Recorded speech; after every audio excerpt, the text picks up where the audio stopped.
Okay, so it seems like Nintendo's master plan is finally coming to fruition here with the rest of the stuff that I've talked about in their investor meeting and what they're investing into themselves, banking on themselves, investing back into themselves, and making sure that they're setting themselves up for having a constant supply of fresh games for people to play, and also hosting some of the best R&D facilities and talents that are out there in the video game industry. Everything is coming together, and how that is going to impact what is Nintendo doing with their video games, with the RPGs, and with us, the consumers. Before we get into any of this and the rest of the awesome topics, what's good, everyone? OJ here. Welcome back to another Nintendo Switch RPG news video. Please make sure you hit that like button, subscribe if you're someone new, and click that notification bell to get my videos first as we drop new videos daily on the channel on RPGs and more, plus also have live streams pretty much daily as well. Now let's go ahead and jump into this here, because while all the other companies are buying this developer and that developer and absorbing all this and that, Nintendo's like, you know what, we're gonna buy some land. Yes, that's our big acquisition. It's land, baby.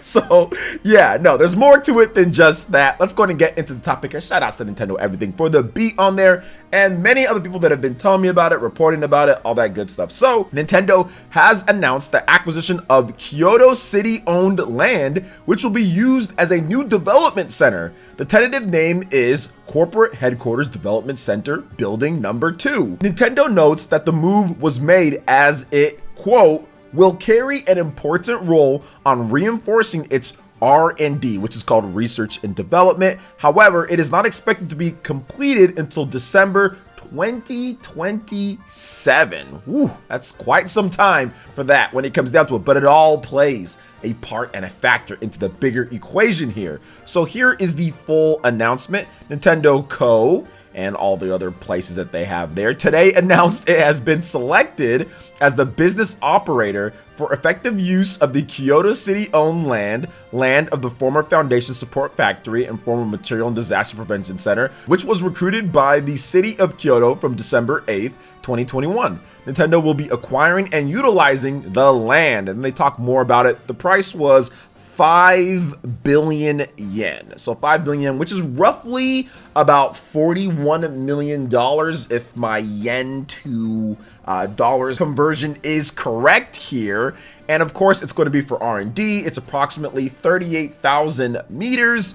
Its structure and height is 12 floor steel framed building, approximately 72 meters of height, and of course December 2027 is when they are planning on getting that finished and all wrapped up. Now, along with the R&D investments and capital investments, Nintendo believes acquiring and utilizing this land will carry an important role on reinforcing its R&D. A perspective drawing, of course, you guys are seeing that right now at this point, and I think that this is interesting because the R&D when it comes to these companies is some of the biggest, I would say, reasons for what we get, right? You need R&D. Research and development is absolutely vital to the products like the Nintendo Switch and to what they've done before in the past. Without research and development, you're not going to get all the cool products that you want to play all these different games. So what we saw from Nintendo before, I think it was at the investor meeting last year, they talked about how they invested $1 billion, about $1 billion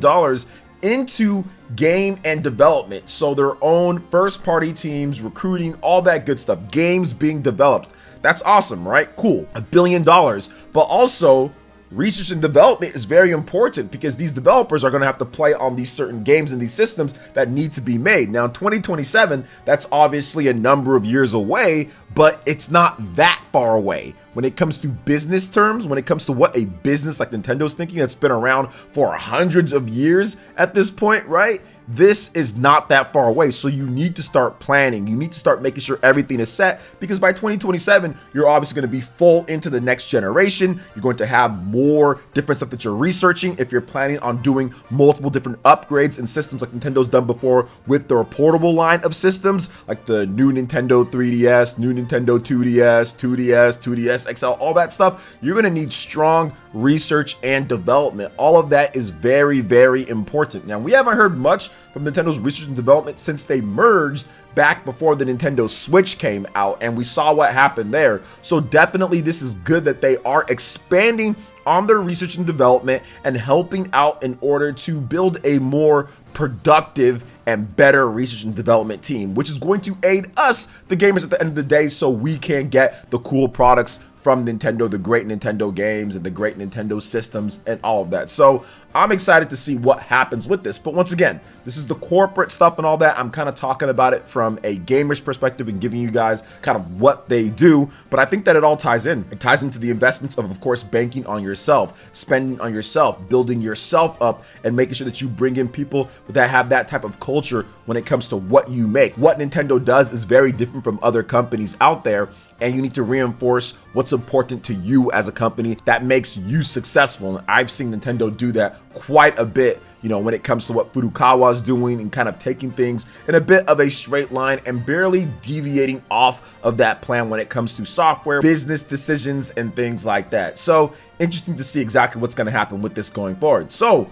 what are your thoughts when it comes to Nintendo buying land? 41 million, it seems, for a new research and development center. Let me know your thoughts in the comment section below. All right, and getting into the next topic here, guys, we've got some more RPG news for you. This is awesome stuff because I know you guys love these RPG titles. So, which on the holy night for the PlayStation 4 and Nintendo Switch will have an official launch this December in Japan? And guess what, boys and girls? Play Asia, boys and girls. Everybody that's like the import or go on the eShop and download, it is in English. So even though it's coming out in Japan this December, well, guess what? You'll be able to pick it up. So let's talk about this just a little bit here. There will also be some other languages as well. Type Moon, they are the developers / publishers of this here. They've talked about it. It's coming out this December in Japan, Switch, and PlayStation 4, and it will support English, Japanese, simplified Chinese, and traditional Chinese language options. Now, as previously announced, the PlayStation 4 and Switch re-releases will be a fully high-definition, fully voiced version of the April 2012 released PC visual novel. Now, in all of the cast, I'll have a link for you guys. You guys can check it out below, and it looks really cool. It's a visual novel. Obviously, there's going to be some elements in there for people who do like the visual novels, but we do have another game that's kind of like a visual novel that's coming out, 13 Sentinels. That's coming out this week on the Nintendo Switch. I'll be checking that game out and of course doing some content on it. So it's cool to see more visual novels and more story-based games come over. It seems like the Switch has gotten so many of these, you know, story-based visual novels and some of these kind of like in-depth, they have like these crazy RPG stories, right? Not quite RPGs, but have these crazy big stories. I'm not a visual novel person myself, but I know that there's so many people out there that are, because these games keep on coming out. So I'm guessing that visual novels are definitely doing well enough for these companies to keep on making them and even making hybrid games like a 13 Sentinels. That's very much like a visual novel / you know, strategy RPG. They kind of has like a nice balance or a mix between the two. So very good stuff all around. So what are your thoughts on Witch on the Holy Night, coming out this December, of course, with those subtitles in English so you can play it? Let me know your thoughts in the comment section below. All right, and moving on to the next topic here. We got a game that I actually forgot about, an RPG, but it's back. It's back in business here. Made in Abyss, Binary Star, Falling into Darkness. We got some new details on the game modes and what's going on with this. So Spike Chunsoft, publisher, and the developer Chime Corporation have released brand new information and screenshots for Made in Abyss, Binary Star, Falling into Darkness. Introduced the game's 2 game modes, Hello Abyss and Deep in Abyss. So let's talk about this. This has a very unique art style, and it's interesting to see kind of what they're going for with this. I don't know why I'm reminded by like Earthbound, but I'm just reminded by Earthbound with this game. So Hello Abyss is a mode where players relive the story of the anime while learning the basic system and how to progress in the game. In this mode, players control main character Rico, an apprentice cave raider, together with a human-like robot Reg, who can handle both combat and exploration.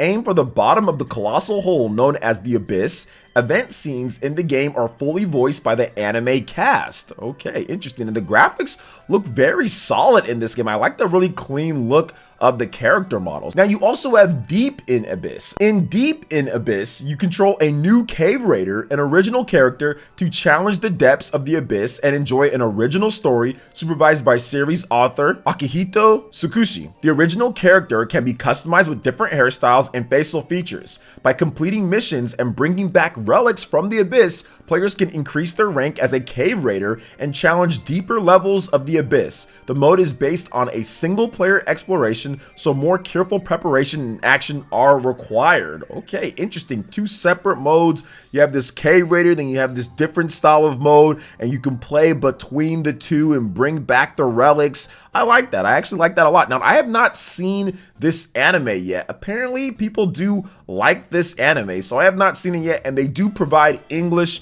and also Japanese, so it looks like this game is definitely a go for localization, which I think I did report on it a while back here. So we also have some more information. So introduction to part of the game system, crafting items, and the Curse of the Abyss. So exploring the abyss requires a variety of tools, sufficient food, and more. Items can be crafted from a variety of materials obtained through exploration and range from tools such as climbing axes and fishing rods to food, medicine, and clothing. So it has like a nice little survival aspect to it. You're out here, you're fishing, you're crafting. I see some different stuff here. So very interesting. I do like the premise of the game. There's also weight restrictions for gear, so they're kind of putting into that as well. So the Curse of the Abyss, a characteristic element of the story, is also recreated in the game. The Curse of the Abyss is a phenomenon in which the deeper one goes, their body experiences more severe strains when returning to the surface, causing various physical and mental disorders. Okay, so you're gonna have to be careful how far you go. You're gonna have to ration your time, see what you do, so you make sure you don't get overtaken by this Curse of the Abyss. So there's definitely some strategy involved in there as well. So Made in Abyss, Binary Star Falling into Darkness is due out for the PlayStation 4, Nintendo Switch, and PC via Steam this fall. There's new screenshots, of course, no new actual footage from what we haven't seen here, but yeah, there's encounters from the original manga as well. So very good stuff, like honestly, like very cool, very good stuff here that they're bringing this game out. I was interested when I first saw it because, like I said, it reminded me for some reason of Earthbound. Like if we ever got like a modern Earthbound, maybe this is how some of the characters would look, just because maybe it's like kids, I'm not really sure. But either way, it looks like a really cool hybrid type of action RPG game, and survival elements too, crafting, you have combat, you have all sorts of stuff in this. So this could be really good, could be a sleeper hit when it comes to Switch and PlayStation and PC and everything. So what are your thoughts on this game, Made in Abyss, Binary Star Falling into Darkness? What do you guys think about the different gameplay modes? Are you planning on checking it out when we get more information or when there's new footage? And this fall it's coming out. So what do you guys think? Let me know in the comment section below. All right, and moving on to the final topic here, guys, Metal Max Xeno Reborn. Finally, years after the Japanese launch, we've got a release date here in the West. So Metal Max Xeno Reborn will launch for the PlayStation 4, Nintendo Switch, and PC via Steam on June 10th in the West. Publisher P-Cube has announced. Now, physical, standard, and limited editions are now available for pre-order from Funstock. The latter includes a collector's box, 3 enamel pin badges, and 4 art cards. Metal Max Xeno Reborn first launched for the PlayStation 4 and Nintendo Switch on September 10, 2020 in Japan. And I remember covering like, oh yeah, like we'll see when this comes out here 2 years later. Now here's an overview of the game. So humanity is on the brink of extinction, and the last remaining survivors look to push back against the machines. Half a century ago, a war against Mother Computer, NOA, whoa, Nintendo of America, has reduced even Asia's largest metropolis to rubble. That was a joke that I included in there, guys. Explore this desolate wasteland and battle your way through onslaughts of enemies. Salvage, modify, and hit back using tanks, weaponry, and a faithful battle dog, Pochi, to reclaim the future for the human race. Now, here are some of the key features in the game. This is a post-apocalyptic world where humans are endangered and machines roam the wasteland.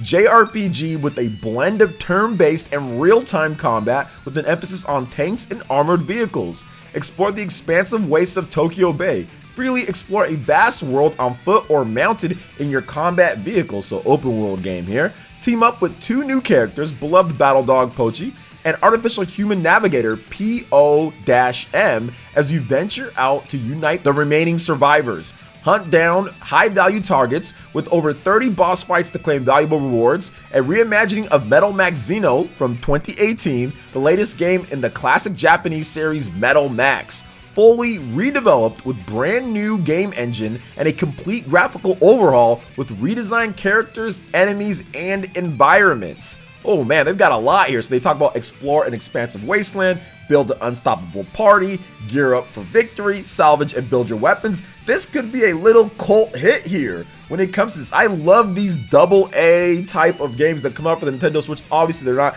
quite independent when it comes to the look and everything of it, but they're not quite up there. They have these really cool mechanics layered on top of it for fun, whether it's salvaging or collecting and building a party and RPG elements. I love these type of games. So we'll see exactly how Metal Max Xeno Reborn is here. They got a brand new trailer that you guys are seeing as well. And I'm liking what I'm seeing from the combat and from the gameplay. I think I'm going to support this, you know, as long as it's not like broken or anything at launch. I think I want to support stuff like this on the PlayStation 4/PS5 and also on Switch. I'll probably buy both of them. Probably get a review code too, maybe. We'll see. But what are your thoughts on this game when it comes to Metal Max Xeno Reborn and also Made in Abyss? Witch on the Holy Night, what Nintendo did with the land? There was a lot of topics here, so drop a comment below. Let me know what you guys think in the comment section. All right, guys, that wraps it up for this video here. Thank you so much for watching. I do appreciate it. Please make sure you hit that like button, subscribe if you're someone new, click that notification bell, and we will see you for the next video.